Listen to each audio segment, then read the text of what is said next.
अर्जुन का मन बड़ा ही जटिल मन है, द्वंद्वों से भरा हुआ। हर इंसान का मन ऐसा ही द्वंद्वों से भरा हुआ होता है, कलह से भरा हुआ, परेशानियों से भरा हुआ। उसकी ज़िंदगी में कहीं सुकून नहीं होता, परेशानियां होती हैं। हर व्यक्ति अपनी बात को अपने अंदर ही जैसे छुपाकर, अपने अंदर ही दबाकर घूम रहा होता है। तो द्वंद्व है, कॉन्फ्लिक्ट है, डुअलिटी है लाइफ के अंदर। और वो डुअलिटी कभी भी शांत, कभी भी स्थिर नहीं होने देती। लगता है जैसे कि चीज़ें चल रही हैं और व्यक्ति उलझा हुआ है। इस उलझन के बीच भी कई पर्सनालिटीज़ बड़ी ही कठिन, बड़ी ही जटिल दिखती हैं और कई पर्सनालिटीज़ अपने आप में बड़ी ही सुलझी हुई, शांत और सरल दिखती हैं। सरल व्यक्ति मन जटिल भी हो तो भी स्वीकार कर लेता है कि मेरे अंदर ये परेशानी है, मेरे अंदर ये दुख है, या मैं इस तरह के स्वभाव वाला हूँ।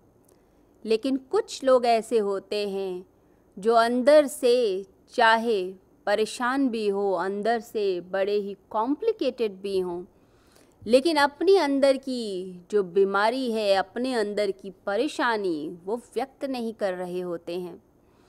उसको स्वीकार नहीं करते कि वह इस प्रकार के हैं, उस तरह के नेचर के व्यक्ति हैं। उसको डिनाई करते रहते हैं, मना करते रहते हैं। जैसे कि कोई चोर चोरी को डिनाई करता रहे, कहे मैंने तो चोरी की ही नहीं, चाहे सामने चोरी हो गई हो, सामने दिख रहा है, सब कुछ प्रूफ हो गया है, लेकिन व्यक्ति अपने मुख से स्वीकार नहीं करता। इसका मतलब है वो व्यक्ति सरल नहीं है। और जो सरल नहीं, वो भगवान के देश में, भगवान के राज्य में कभी प्रवेश नहीं करता, उसे कभी मुक्ति नहीं मिलती। तो अर्जुन सरल है, इसीलिए भगवान श्री कृष्ण ने शायद गीता के लिए उसे चुना भी। सरल व्यक्ति बता देगा कि गलती हो गई। जैसे एक बच्चे से गलती हो गई तो माँ के पास जाकर सब सच बता देता है कि क्या प्रॉब्लम थी, क्या हो गया था, मैंने ऐसा क्यों करा, ऐसा व्यवहार क्यों करा। वो सत्य बोल देता है। जो सत्य बोल दे उसकी प्रॉब्लम तो सॉल्व की जा सकती है, उसको समझाया जा सकता है, गाइड किया जा सकता है, उसके दुख को दूर किया जा सकता है।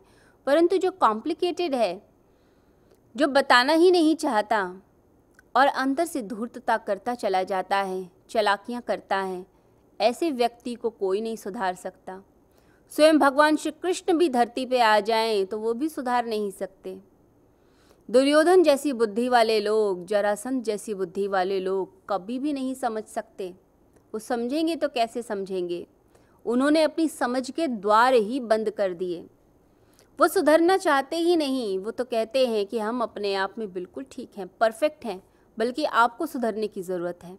वो दूसरे को समझाएंगे कि तुम्हें सुधरना है। हर बात में चालाकी, हर बात में, छोटी छोटी चीज़ में मीन मेक निकालना। तो ऐसे लोग कहीं नहीं पहुंचते। तो आपने अपनी ज़िंदगी को चेंज करना है, अपने आप को खुद ही परिवर्तित करना है। अर्जुन सरल व्यक्तित्व है। उसे पता है उसके मन में 10 तरह की बीमारियां हैं, 10 तरह की परेशानियां हैं, 10 तरह के गलत संस्कार हैं, सब चीज़ें वो जानता है। परंतु भगवान की शरण में आ गया, और जो शरण में आ गया उसका कल्याण तो होना ही होना है। भगवान उसका कल्याण करते ही करते हैं। तो सरल चित्त व्यक्ति बनना बहुत ज़रूरी है। भगवान बुद्ध ने भी कहा है कि जैसे वार्णाकार अपने वाण को सीधा करता है, जब कोई व्यक्ति कोई एरो चलाना चाहे, बाण चलाना चाहे, तो वो जो तीर है वो सीधा होना चाहिए। जिस प्रकार से वो सीधा करता है, उसी प्रकार से अपने चित्त को, अपने मन को सीधा करो, सरल करो। हर समय टेढ़े मत घूमो। लोग कहते हैं इस संसार में जो टेढ़े होंगे, जो व्यक्ति बड़ा ही कनिंग होगा, वो ही सक्सेसफुल होगा। ऐसी बात नहीं। जब तक सरल चित्त नहीं है, आप ग्रहण ही नहीं कर सकते चीज़ों को। इस संसार में जो उलझे हैं वो इस संसार में उलझे ही रहेंगे, और जिन्हें परमात्मा के जगत में प्रवेश करना है उन्हें सरल चित्त ही बनना है। अपने चित्त को सीधा करना है, सरल, प्यारा, समझदार। ऐसा जिसमें हृदय के द्वार खुले हों और ऊर्जा सीधे हृदय के द्वारा ग्रहण की जा रही हो।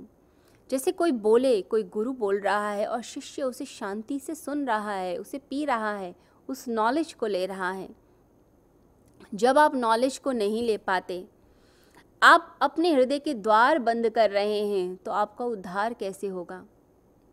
तो अर्जुन है सरल चित्त, अपनी बीमारी को नहीं छुपाता। लोग तो बीमारी भी छुपाते हैं, छुपा के रख लेते हैं। क्या उनकी परेशानी, क्या उनकी बीमारियाँ, जो उनकी बीमारी है। कई बार तो देखा जाता है कि कैंसर हो गया है व्यक्ति को, लेकिन बता ही नहीं रहा है, घर के लोगों को भी नहीं पता कि उसको प्रॉब्लम क्या हुई है, और अपना इलाज भी नहीं कराता, जाना भी नहीं चाहता डॉक्टर के पास।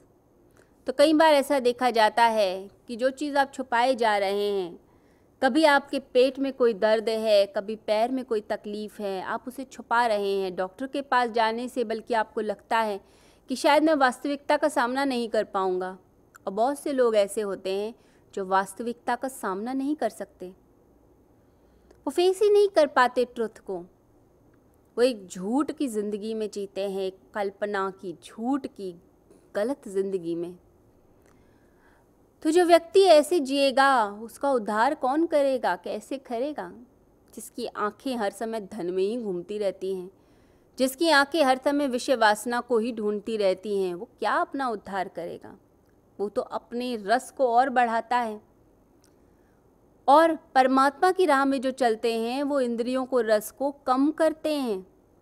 इंद्रियों का रस जितना कम हो, अंदर से हम इंद्रियों को पूरा सुखाते चले जाएं।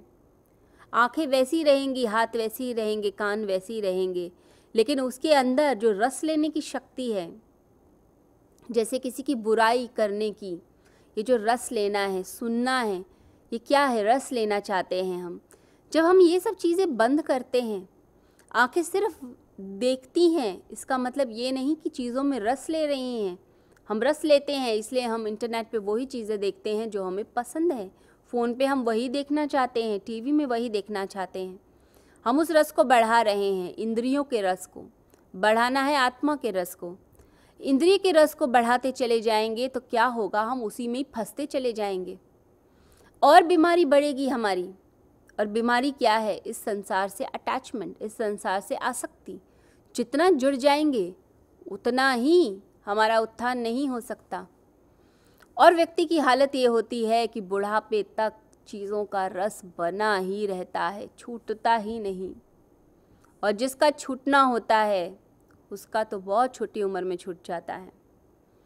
इससे बड़े बड़े जो ज्ञानी हुए, चाहे शंकराचार्य हुए, चाहे दूसरे ऋषि मुनि हुए, नागार्जुन हुए, बुद्ध हुए, महावीर हुए, वो सब यंग एज में ही उपलब्धि प्राप्त कर गए, बुढ़ापे में नहीं प्राप्त की। क्यों? क्योंकि जब इंद्रियों का रस समाप्त हो गया, उसी समय ज्ञान उपलब्ध हो गया। इंद्रियों का रस इतना है, अंदर ही अंदर इतनी कॉम्प्लेक्सिटी है, इतना मन के अंदर हमने चीज़ें भर रखी हैं। जो सच्चा इंसान होता है वो अपनी तकलीफ़, अपनी चीज़ें, जो उसने गलत किया वो सामने व्यक्त करता है, और सच्चे इंसानों की कदर होती है।